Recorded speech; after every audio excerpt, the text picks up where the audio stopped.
All right, welcome to Casual Wednesdays. Welcome to Fish Tuxedo. It's May 21st, 2014, and it's a Wednesday, and we're casual about it. We're very casual about it. Yes, we're very casual. And I'm Mike Feyrer, and I'm here with my good friend Jonathan Downen. Hi. Let's casual it up. Oh, I'm so casual. I'm not even wearing pants. Yeah. Like I'm so casual. I might not be wearing any boxers either. Okay, let's not go that casual. I'm cool with a certain level of casualness, but well, I just want it's getting warmer. I just want to be comfortable. Yeah. All right, let's get to the news. I'm getting uncomfortable talking about no pants and no underwear. All right. Well, have you been playing anything? Have you been playing anything good? No. Nothing. All right. I have not played anything. I'll say it again. I'm waiting for Watch Dogs. Mm-hmm. I'll be talking about Watch Dogs next week for sure. So news. Yeah. News. Well, how about you? Anything? Any more nice little or the Old Republic or anything? MMO. I don't know if I probably play like an hour or two, like just here and there. I'm like a really low level. Like I'm the slowest MMO player ever. Like, I've maybe played an hour or two and just haven't done anything in the past week in that game. Yeah. But I did play some Civilization 5. Oh, nice, yeah. Yeah, because fucking that game is great. So I played a little bit of that and just saw a preview today that I read a preview on Destructoid for Civilization Beyond Earth. Yeah, I saw that stuff too. Oh man, I didn't realize that they were putting up previews for that already. And when is that coming out? Like November? I don't know. I haven't even seen that there's an actual date. Is there a date? I think it's coming out in like September. Oh man, it's soon then. I thought it was like a thing where they just announced it and they're like, "We're working on this," but we're not sure when it's coming. They had a release date like in mind that day. It was ridiculous. I know. I was because I'm a fucking huge Civ fan. That's like that game gets me super excited. But yeah, I love it too. Yeah, I don't know. I guess I think it's coming out sometime by the end of the year, before the end of the year. Right. I think September, October, something like that. Anyway, yeah. So that's got me super excited. So I wanted to play some Civilization 5 this week, and I got that done. Other than that, I haven't been playing anything. So yeah. Well, then news. There we go, news. Well, let's get right into the big news this week, and it's kind of big news. It's YouTube might buy Twitch for an approximated $1 billion. Yeah, $1 billion. So for those keeping count, that is half the price that was spent on Oculus Rift. Yeah, that's half an Oculus right there. Yeah. Yeah. So, I don't know, man. Like, so, are you a big Twitch watcher? Do you watch stream stuff a lot? I don't stream anything myself, but I don't know when I wanna. I want to get into like watching a Twitch stream, but I always get so bored. Like I like to watch Let's Plays and stuff like that, but every time I watch us, like I'm not a huge fan of watching MOBAs or anything. I don't feel like ever watching Dota or League. I have no interest in that. But every once in a while, I'll watch somebody play some random game, or I like to watch fighting games. Fighting games are always fun to watch. Mm-hmm. But other than that, I feel like if I watch like, oh look, this guy's playing some dumb game I like sometimes, and I look at it and I watch the video for a little while, and I just end up sitting there watching a guy run around and kill things. And It's like nothing happened. Nothing happened at all. Yeah. So I would just prefer watching a Let's Play personally because they're a little bit more like they cut out that filler specifically for that purpose. But I mean, I understand the appeal, especially for competitive stuff. Like I said, fighting games. I like to watch Super Smash Brothers and stuff like that. And I'm sure when the new Super Smash comes out, it'll be fun to watch, or like Mario Kart and stuff like that. Until Nintendo lays the hammer down and like sues everybody who's streaming it. Well, and that's one of the big concerns, right? With because that's not as big of an issue on Twitch as it is on YouTube. Obviously, you can get pulled, content ID stuff is pulled left and right on YouTube, and on Twitch it's not a problem. But who knows, when Google buys Twitch, you would assume that kind of technology is just push forward onto the Twitch platform. And then if you're streaming Super Smash Brothers, maybe you do get the banhammer from Nintendo. Like, yeah, if they bring over that, I mean, that's kind of like going down the line of speculation and everything. But if they do introduce that kind of like auto whatever it is, algorithmic thing about like putting those copyright notices in place and stuff, that could be a problem on Twitch. Because like anecdotally, this is kind of funny, but in all the videos we've done, the one video we've had a copyright notice taken on was your Nintendo video from Nintendo. So thanks, Nintendo. Yeah. All of the footage on that is all promotional, Nintendo content that is used freely to push their stuff, and anybody can go and like everything. I'm sure every one of the videos that I had in that video is probably on the IGN YouTube or something like that. Sure. Yeah. So, I mean, they just don't want their stuff promoted, man. I understand. Apparently, you know what? I'm glad that I think that they're finally learning their lesson on certain things. Like they're letting up on the Super Smash Brothers thing, right?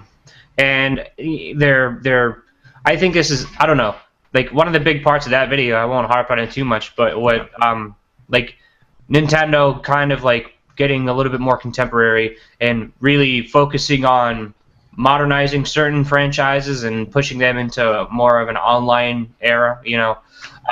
Just like, because I've always said, like, if Nintendo could find like a killer app, like any kind of killer app that was an MMO or something, that would just at least make people realize, like, oh, they're serious about this thing that is actually fucking like cared about right now.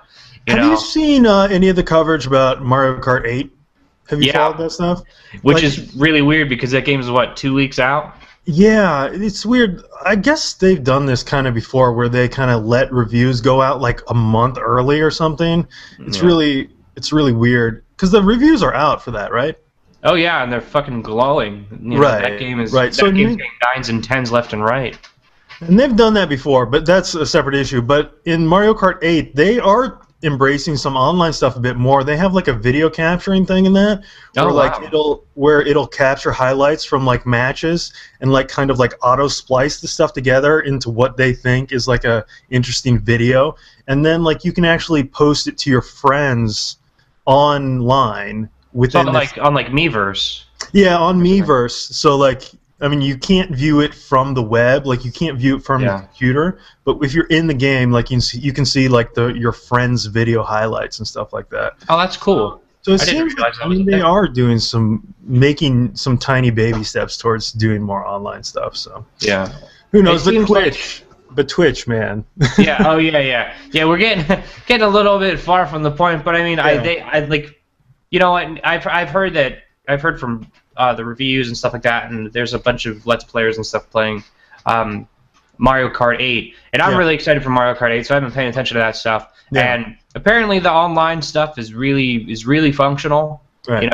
If somebody drops out, then it ruins the match like any other game. You know what I mean? But as somebody who would not generally expect a Nintendo online experience to run smoothly, I was surprised to see that it runs near flawlessly. And which is fucking Grand Theft Auto Online. You can't expect shit from that. And that's a game, made from a developer who's conscious about the internet, unlike Nintendo. But anyway, so back to Twitch. Yeah.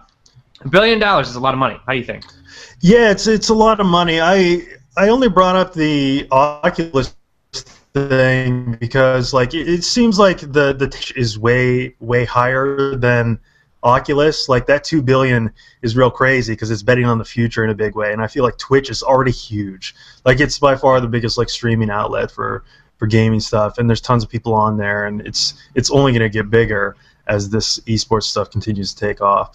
But like, so I think $1 billion is almost lowballing it, but I don't know, as far as like, it's a weird distinction to make. Like Google is not the one buying it. It will be YouTube, because YouTube is run by it's run autonomously, I guess, from what I understand, under YouTube. So it's kind of weird how that's going down. But I guess it makes sense, and I generally like the functionality and stuff around YouTube.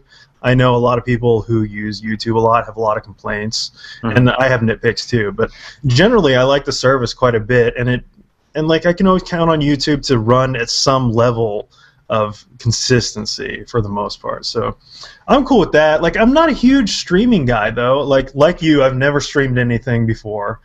I don't really watch too many streams because I'm not into the MOBA stuff. I'm not even really into any sort of competitive gaming, which is where that stuff is kind of huge. But like, I have my guys that I follow.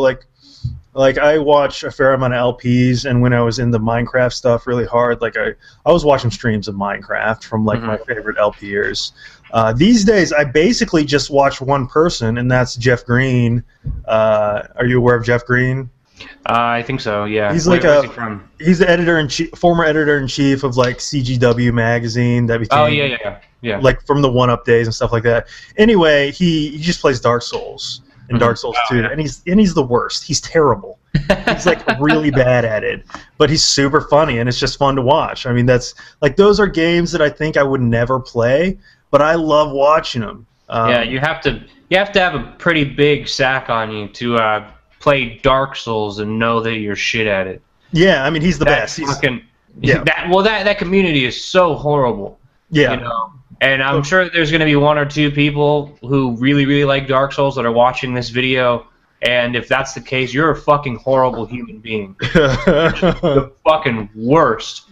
You are basically like, I don't even know. You're just the worst. That's all. I had nothing there. But that community is so toxic that like a lot of Let's Players are just afraid to play that game, because people will just correct every move that they make. I'm sure. Like, you got to go into that stuff not caring to some extent, I suppose. But like, I'm really drawn to like recently watching games more than even playing them. And that's a weird phenomenon for me, and I'm kind of conflicted about that. Like, I almost feel guilty that I don't play games as much as I should be when I'm like a dude talking about games as much as I do.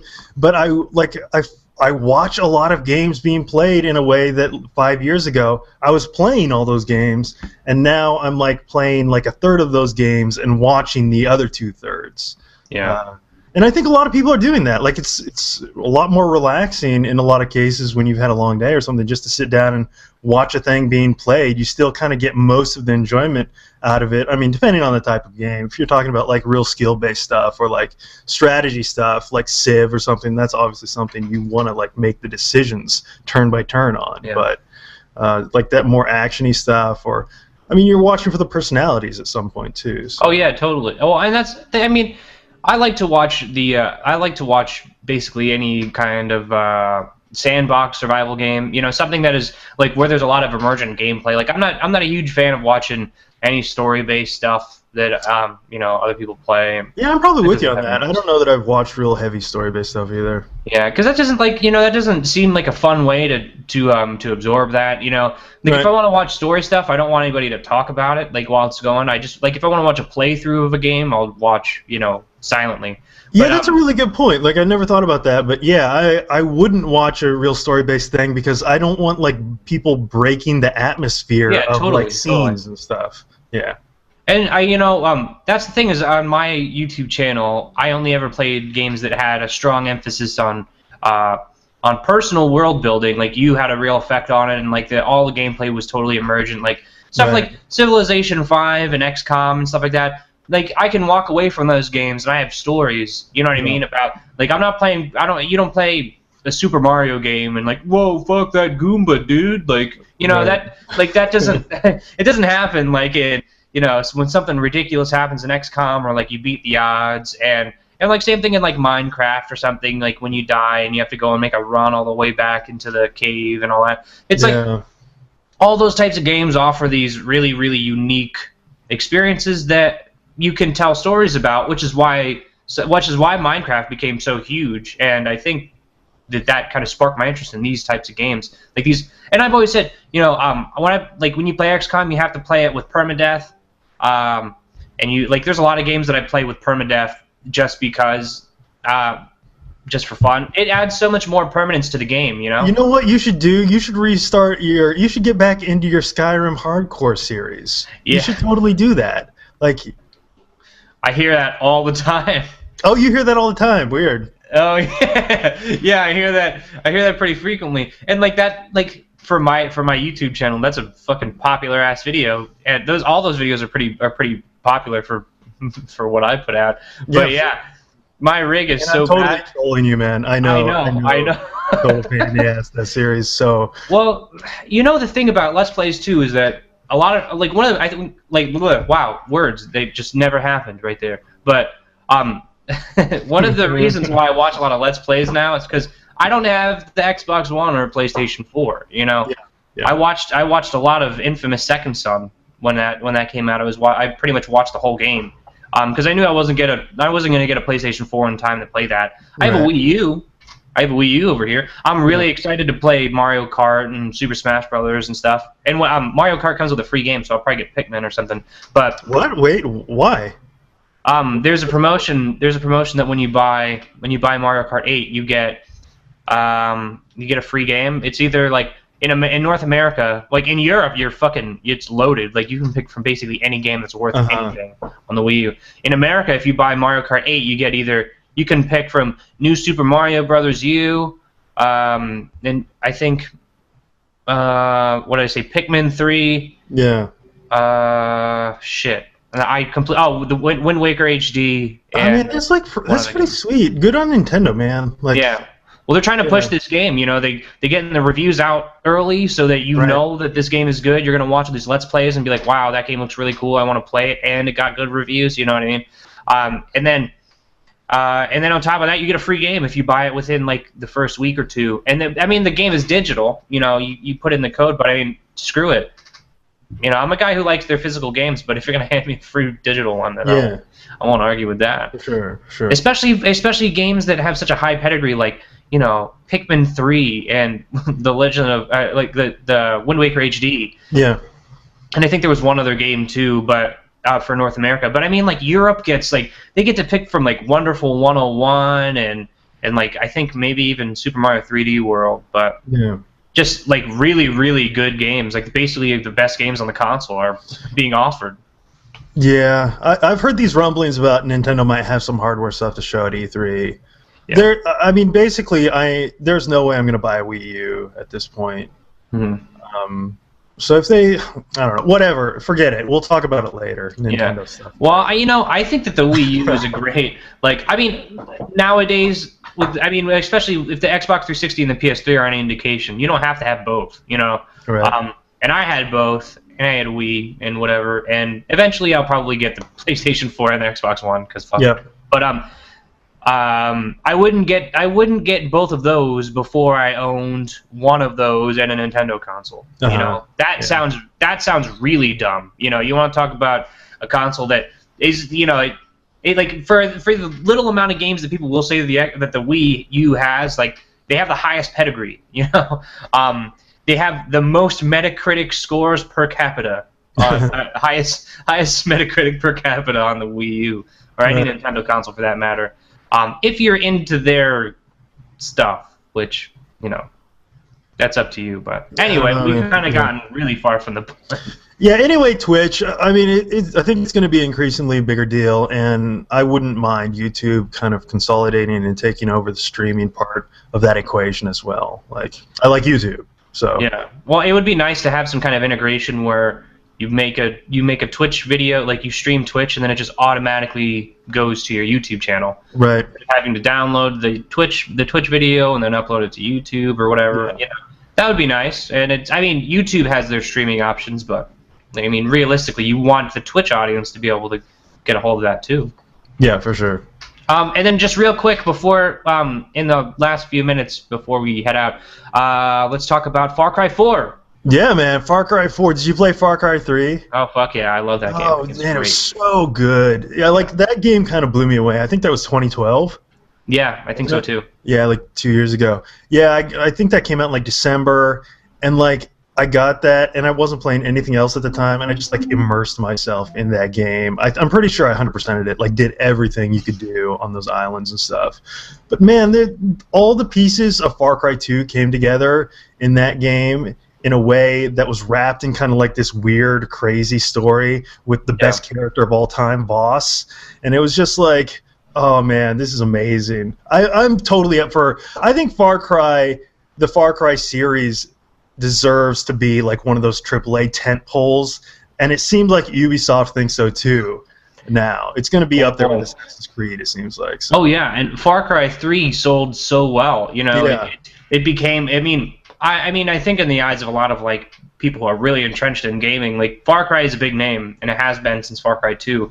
Yeah. But it wasn't the case for maybe like mainstream consoles, and then like with Far Cry 3, like that was just a huge wave, and like you can see the influence, like the ripples of Far Cry 3 are throughout every Ubisoft release since that game came out. Right. You know, every game, like Assassin's Creed and whatever else, like I mean even their newer games, like you can see where that started. All those like open world, like the open world stuff that like you actually gave a shit about in Far Cry 3 is all present in every Ubisoft game now. It's really interesting. Yeah, it's really weird how they're like using a lot of like the mechanical themes from the different games, like to bring these open world kind of style gameplay to really different sort of gameplay and like settings and stuff.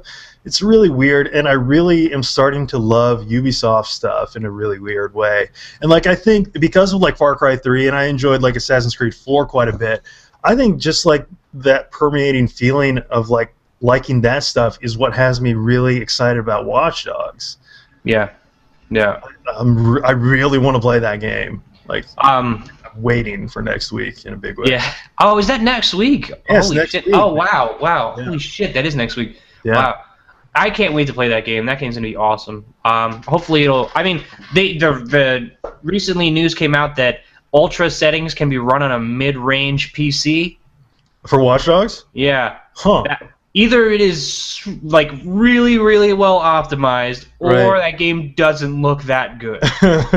Well, like I've seen like there's been some leaks of like screenshots that have been taken during like a multiplayer beta, like closed multiplayer beta that's happening right now, and it doesn't look amazing, but it looks like the crispness, just because of the resolution and stuff, looks like a step up from like GTA 5, but it's not popping quite like you would hope like a next-gen game would. Well, it doesn't look like that E3 demo from 3 years ago. Unfortunately, not quite. But you know what else isn't going to look anything like the E3 demo when it comes out 3 years from now? The Division. Fuck me. Oh, man. See, that's the Division is Watch Dogs all over again. You can guarantee it. You can guarantee. You look at that, and that game looks amazing. Amazing, man. There's no way. And like Watch Dogs looked amazing at the time, there's no way, in hindsight, obviously these boxes can't push that. But I think what has me excited about Watch Dogs is that it is an open world game with a unique premise that is not a sequel. That's all it takes these days. That is all it takes. Yeah, and they're obviously very serious about it. That delay was super smart. I'm really glad they did that. Yeah. Yeah. And whatever it takes to make that game good, because I don't want to play a shitty game. Let's put it that way. Totally. But the Division, man, like push to next year. Again, I'm glad they're doing that. I prefer that. But man, that game looks so amazing. It looks amazing, but when you saw that demo, it didn't look like a game that was even remotely close to show. I wanted to believe, man. It looked like that was whatever that corridor that we were in the parking lot, which, holy shit. I just watching those windows get shot up and stuff like that. That was amazing. So good, man. And, they were shooting up like the sign on top of the building, and like the bullet holes and like the rays of light coming through. Oh my god, closing that door, man. Closing that fucking door. Jesus Christ, that game looks amazing. But just waiting when it comes out and it looks like fucking, I don't know, it looks like Grand Theft Auto 4. So and you're like, oh wow, look, next gen. There's holes. The fucking you're gonna get those broken glass like moments, but they're all like super pixelated and look like it's gonna look, I don't know, whatever. They say it's coming out 2015. I was not expecting that game to come out this year. Yeah. I'll be surprised if The Crew comes out by the end of the year. The Crew looks bad. It looks a little troubled. I mean, what's with car games looking so terrible? Like Drive Club looks terrible. You think? Have you seen videos for that game? It looks bad. Like, I don't know. Like, it looks really, really stale and like static. There's something really bad looking about that game. but we'll see. With Drive Club, I thought Drive Club looked pretty good. Oh yeah. You know what game looks really good? Fucking Gran Turismo 6, and that's not even on a new console. Right. Yeah, Forza looks pretty good, but I mean, like Gran Turismo 6 looks really good, and that's a PS3 game. Yeah. I'm sure that'll come to the PlayStation 4 in some form. Yeah, while we're on the kick of how games look, just to cut this off after this, fucking that new UFC game looks awesome. Oh yeah, I've seen glimpses of that, just like in like sizzle trailers and stuff. It's EA, right? Yeah, it's EA, and this game they just put out a wow, I'm so bad with words today. They put out a gameplay video today. Yeah. That was like they just did it the same format as like a pay-per-view fight, main event. It was like the lightweight championship, the lightweight champion, and I can't remember what his name right now is, but Jose Aldo. And I used to be a much bigger fan of UFC when there were names that people cared. Yeah, like, I really had my time watching that stuff, UFC, and like especially I got into like Pride. Are you aware of Pride at all? I was into that for a while, but I fell off a couple years ago. But this is by the Fight Night team, right? Yeah. Well, that's the thing that gets me excited is that at least with the first release, when EA gets a hold of something and they put something on a new console, they really push that shit hard. You know, they do. Yeah. I mean, you look at Fight Night Round 2. Oh my god, that game! Yeah. I played that shit forever. That game looked amazing at the time, and I couldn't. Like, I'm sure if I played it now, I'd be like, it looks like a couple of shitty polygons. I'm sure. I mean, that was one of those ones where like when they showed that video trailer for it, everyone was like, it's not going to look like that, and then it came out and it looked like that. I could not believe that, and that never happens, as we just talked about. Like, oh yeah, it doesn't happen this generation anyway. But man, that game. And, and here's the thing: is that you look at that UFC game and you say, this, like when they show like the title cards, and you're like, holy fuck, those dudes look like those dudes. Right. And I'm sure I was looking, I couldn't tell if it was the fake versions of them or the real versions of them. And you get into the ring, and like Bruce Buffer, he looks pretty good. You can tell it's a fake Bruce Buffer, and like the ref looks really good. And then those two dudes, like their animations and their likenesses have never been better. And that's like the differentiating. Like my big thing about those games is that. When they use real players, they always open their mouth, but they never make noise. You know what I mean? Because they can't get all these guys in the booth and like record. So these guys don't make any noise except for when they're getting hit. Yeah. But so like that's always a little disconcerting to me that they're going like.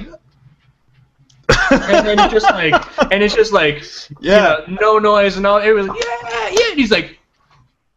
Like he's so excited, but doesn't make any noise. Love it, man. Yeah, but this game though, the animations and the way they capture these dudes, like just their personalities and stuff, looks really, really good and shines in that trailer. I cannot wait to play it. Honestly, I think that might push me to really look into getting a PS4 for that. I mean, that's the one thing I want to see in next-gen stuff. I want to see better animations. I want to see fluidity in animation, like between like movements and stuff. Like, I want that to be a lot better. Yeah, well, then you should stay away from Call of Duty Advanced Warfare. Yeah, if Kevin Spacey is any indication. Oh man, it's so bad. You see, by the way, I just wanted to mention, and wow, this will be the last thing. Yes. I think we may be in the vocal minority here, that thinking that Kevin Spacey looks like a piece of trash. Really? People are digging it, liking his look there. Yeah, I listen to a lot of podcasts and are like, that Kevin Spacey looked pretty good, and I was like, what? Like, I think people just like Kevin Spacey, so they were just like, oh, Kevin Spacey. I'm a fan of Kevin Spacey. Maybe we have the true love for Kevin Spacey, so like the true love makes it so we need it to be perfect. If it's not, if I can't get Frank Underwood in his most perfect form, then I will not. We just have a high bar for our Kevin Spaceys. Yeah. Yeah. Yeah, Kevin Spacey's great, but he's no Adam Sandler. So yeah, there you go. Yeah, and Happy Gilmore's on Netflix. I watched that earlier this week. I will be watching that. It's great. I didn't realize it was on Netflix. I was sitting here the other day, like, oh, I got nothing to do. What should I do? And I just, oh my god, like Happy Gilmore is on here, and I watched that. What a good movie. And you immediately texted me. Yeah, of course I did. I didn't know that was on Netflix. And the first thing I thought of was Adam Sandler Universe. Adam Sandler Universe MMO coming your way. Claimed MMO. Yeah. Well, that's the news for the week, and not the news for the week. Whatever we talk about. When here's the thing, Jonathan, is that when you and I talk about things, we make it news.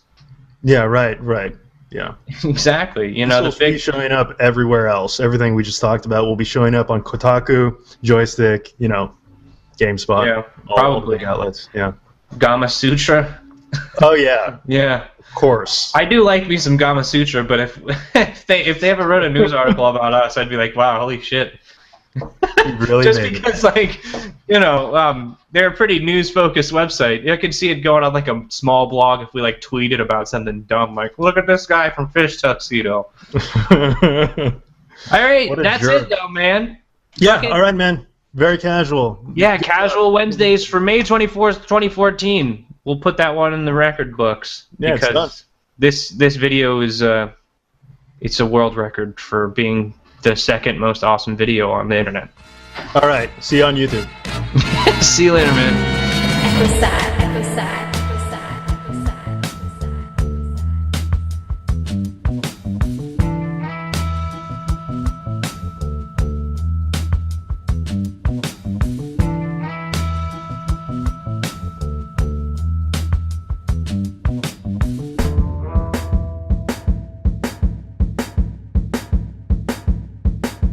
All right, let's get this thing started. I completely lost my train of thought. You're good, man. It completely left my brain. This is going to happen either way. I know. Sooner or later. All right.